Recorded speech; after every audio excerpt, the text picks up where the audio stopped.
أنا عايز أقول لكل واحد ظالم خلي بالك من الإنسان اللي ملوش إلا ربنا. عايز أقول لكل واحد ساحر انتبه من دموع اللي أذيته إذا أحسن التجاهه إلى الله. عايز أقول لكل إنسان واكل حقوق الناس بكرة في ميعاد هنقف فيه قدام ربنا. ويا شقاوة من اعتدى على عبد لا يملك إلا أن يناجي ربه بالدمع قائلا أغثني يا الله. يا شقاوة من اجترأ على عبد لا حيلة له إلا الدمع ولا قوة له إلا حسن الالتجاء والتخضع على باب الله قائلا حسبي الله ونعم الوكيل. وصاحبنا اللي عمال يقرأ ويسحر ويعمل ده بيغلب نفسه على الفاضي. قال ليه؟ اشتغل 100 سنة مش هتوصل لعبد بيعرف يقول يا رب. مش هتتمكن لا انت ولا عفاريتك ولا شياطينك من عبد بيعرف يسجد ويناجي ربه ويقول يا رب وملوش غير ربنا وبيعرف يقول يا حول ولا قوة إلا بالله. اوعى تفكر لما بتمسك سبحتك كده وتسبح ربنا ان ربنا ساهي عنك ولا غفلان عنك، لا أبدا. ومن غير ما تسبح وهو القاهر فوق عباده. عارف شدة الظلم دي، شدة القهر، شدة السحر اللي مرت بيك دي، والله ستصنع منك قلبا إذا قال يا الله سامع العرش يقول له لبيك. ستصنع بينك وبين السماء وصلة. هذا العبد الذي ظلمك فتح شباك من قلبك على ربنا مباشر. ده قربك من ربنا قرب ما هو والله لو يعرفوا لاستخسروا عليك. اوعى تظنوا انه حسبنا الله ونعم الوكيل دي قليله. ده انت قلت انا خلاص انا ماليش حول ولا قوه واحسنت التجايا الى الله.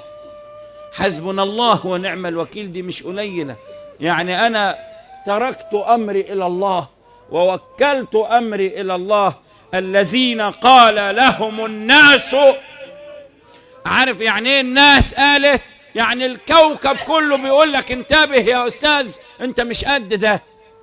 الذين قال لهم الناس ان الناس قد جمعوا لكم فاخشوهم. ما كان من هذا الكلام الا اذا صادف قلب العبد المتحقق بحقيقة اليقين في مولاه الا ان الله تجلى بقوله فزادهم ايمانا. ما قالش قالوا حسبنا الله ونعم الوكيل قبل ما يكونوا وصلوا لمرتبة حسن الظن وكمال الاعتقاد في الله.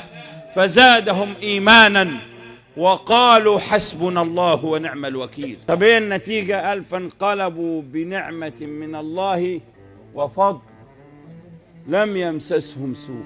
ما قالش لم يصبهم سوء، لم يمسسهم سوء. بس انت لو وصلت لعقيدة يقين فزادهم إيمانا. شفتوا التانيين عملوا ايه؟ قال لهم الناس ايه؟ ان الناس مالهم؟ قد جمعوا لكم. يعني الانسان مفتري جبار بطبيعته، وجاب مفتري جبار زيه، وجاب مفتري جبار زيه، وجاب جبابرة العالم كله عشان يقدر يتمكن من عبد بيقول يا رب ما يقدرش. قالوا ايه؟ قالوا كل اللي عملوه اصحابنا دول ما أصاب قلب العبد المحسن في الالتجاء إلى الله إلا أنه زودنا إيمان وقرب من ربنا. عايز تعرف أنت صح ولا غلط؟ ساعة ما يظلمك واحد وتقرب من ربنا يبقى أنت سليم. ساعة ما واحد ياخد مالك يخليك ليل ونهار بتصلي وتقول يا رب، تعرف أنه شال الحملة وسابك وفرغك لربنا.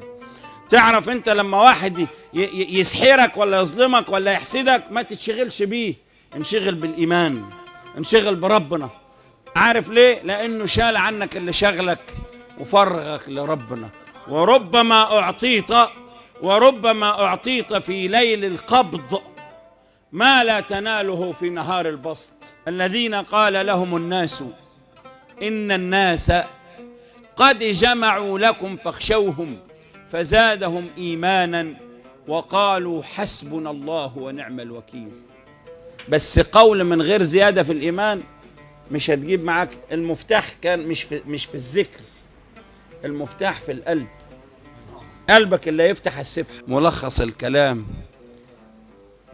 رسالة أوجهها إلى كل إنسان نسي إن في ميعاد بكرة، نسي إن في لقاء بينه وبين ربنا بكرة، وداير يدوس على الناس ويظلم الناس ويؤذي في خلق الله.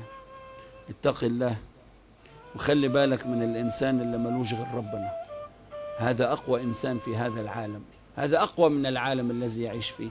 اوعى لو أمك دعت عليك دعوة وجازت فيك هتتعرض لولي، والولي مش معناه أنه إنسان متمكن في الأرض، أنه أضعف خلق الله. هذا هو الولي، لا يملك شيئا غير الدمع.